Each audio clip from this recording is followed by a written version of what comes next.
30শে জানুয়ারি 2026 অনুষ্ঠিত হলো বাবরপুর গাজীপুরের মাঠে আনন্দ মেলায় দুদিনের মতুয়া মহোৎসব।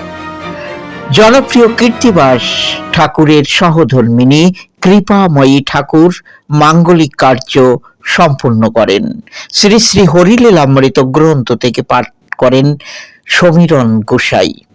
সন্ধ্যা থেকেই হরিনামে মেতে ওঠে উৎসব প্রাঙ্গণ।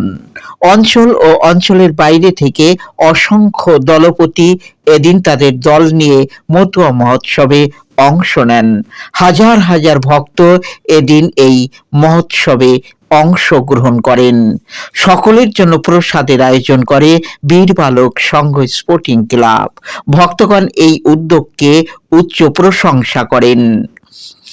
এদিন মোহনপুর গ্রাম পঞ্চায়েতের প্রধান নির্মল কর, অল ইন্ডিয়া মতুয়া মহাসংঘের সম্পাদক ভোলা বিশ্বাস, বিশিষ্ট সমাজসেবী রাজু দত্ত সহ বিশিষ্ট ব্যক্তিগণ উপস্থিত থাকেন।